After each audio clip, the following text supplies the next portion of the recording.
মূল্যস্ফীতি কমানোই হবে অন্তর্বর্তী সরকারের জন্য সবচেয়ে বড় চ্যালেঞ্জ। তবে এর আগে সামষ্টিক অর্থনীতি পুনরুদ্ধারে প্রতিটি সরকারি দপ্তরকে দলীয় প্রভাব ও দুর্নীতিমুক্ত করার পরামর্শ দিয়েছেন বিশ্লেষকরা। একই সাথে ব্যাংকসহ পুরো আর্থিক কাঠামো সংস্কারের পরামর্শ দিয়েছেন তারা। তবে সবার আগে প্রাধান্য দিতে হবে দেশের আইন শৃঙ্খলা পরিস্থিতি ঠিক করতে। এজন্য পুলিশ বাহিনীকে নতুন রূপে সক্রিয় করার পরামর্শ অর্থনীতিবিদদের। রায়হান শোভনের রিপোর্টে বিস্তারিত।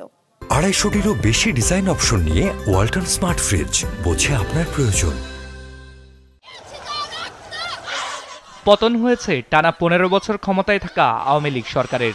স্বৈরাচার মুক্ত হয়েছে দেশ। তবে মুক্তির এই পথ পরিক্রমায় একসময় জনগণের বন্ধু হিসেবে পরিচিত পুলিশ তাদের কার্যক্রমের মাধ্যমে পরিণত হয়েছে চরম শত্রুতে। জনগণের সাথে তৈরি হয়েছে দূরত্ব। এমন পরিস্থিতিতে অনির্দিষ্টকালের জন্য কর্মবিরতির ঘোষণা দিয়েছে পুলিশ বাহিনী, যার ফলে অরক্ষিত হয়ে পড়েছে নিরাপত্তা ব্যবস্থা। বাধাগ্রস্ত হচ্ছে ব্যবসা বাণিজ্য থেকে শুরু করে জননিরাপত্তা। রাস্তাঘাটে যেটা নর্মালি আইন শৃঙ্খলা বাহিনীর যে উপস্থিতি, যেটা নিয়মিত উপস্থিতি, ট্রাফিক কন্ট্রোল করবে, অন্যান্য পুলিশ স্টেশনগুলো কাজ করবে, সাধারণ মানুষের নিরাপত্তার জন্য তারা থাকবে, ওরকম তো দেখা যাচ্ছে না। পুলিশকে ক্ষমতায়ন করতে হবে। পুলিশকে দরকার হলে প্রোটেকশন দিয়ে, আর্মি প্রোটেকশন দিয়েও থানাগুলোকে রক্ষা করতে হবে। অস্ত্রগুলো যেন সন্ত্রাসীদের হাতে না যায় আমাদের, তাহলে কিন্তু এটা একটু বিশাল মাথা ব্যথা হয়ে যাবে আমাদের পরবর্তীতে সরকারের জন্য। ইমিডিয়েট ইলেকশনে যাওয়ার কোনো মানে হয় না। যেটা দরকার সেটা হচ্ছে আমাদের শাসনতন্ত্রকে পরিবর্তন করতে হবে।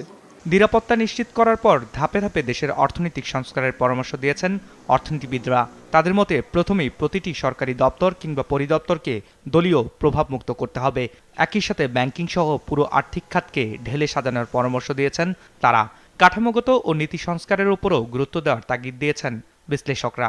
আমাদের এক্সচেঞ্জ রেট স্টেবল করতে হবে, সেটাও হয়তো পারা যাবে। আমাদের ইন্টারেস্ট রেটকে বাজার ভিত্তিক তো আছে, সেটা এইভাবে রাখতে হবে। এক্সচেঞ্জ রেটকে বাজার ভিত্তিক রাখতে হবে।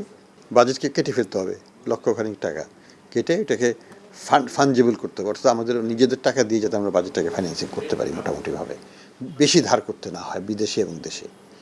সেভাবে করলে পরে আমার ইন্টারেস্ট রেট কমে আসবে, আমার এক্সচেঞ্জ রেট স্টেবল হবে, রিজার্ভটা আবার বাড়া শুরু করবে। দুর্নীতি মুক্ত করা এটা তো কঠিন কাজ, রাতারাতি হবে না, এটা সবাই জানে, ছাত্ররাও বোঝে। ওরা যেখানে প্রাতিষ্ঠানিক সংস্কারটা তো সবচেয়ে বেশি গুরুত্বপূর্ণ, তো ওইসব কাজ নতুন ইন্টারিম গভর্নমেন্টকেই শুরু করতে হবে।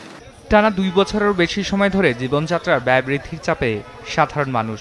এমন পরিস্থিতির উন্নয়নে দেশের মূল্যস্ফীতি নিয়ন্ত্রণে বিশেষ নজর দেওয়ার তাগিদ দিয়েছেন বিশ্লেষকরা।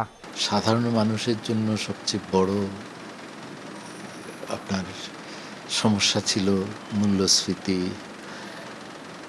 এখানে বর্তমানে যে সিচুয়েশন আছে সেখানে যোগানটা নিশ্চিত করা, সাপ্লাই চেইন যাতে কাজ করে, আমদানি আর আভ্যন্তরীণ উৎপাদন দুটোর সাপ্লাই চেইন যাতে কাজ করে, সেইটা তো নিশ্চিত করতে হবে। সেজন্য বলছি যে অর্থনীতি স্বাভাবিক অবস্থা না হলে ওই সাপ্লাই চেইন তো ফাংশন করবে না, এবং সেটা না করলে কিন্তু মূল্যস্ফীতির উপর চাপটা আরও বেড়ে যাবে যোগানের ঘাটতির কারণে। অর্থনীতিবিদদের মতে আইন শৃঙ্খলা পরিস্থিতি নিয়ন্ত্রণ আর সাম্প্রদায়িক সম্প্রীতি রক্ষা করতে না পারলে অর্থনৈতিক পুনরুদ্ধার বাধাগ্রস্ত হবে। রায়হান শোভন, বিজনেস রিপোর্ট, মাছরাঙা টেলিভিশন।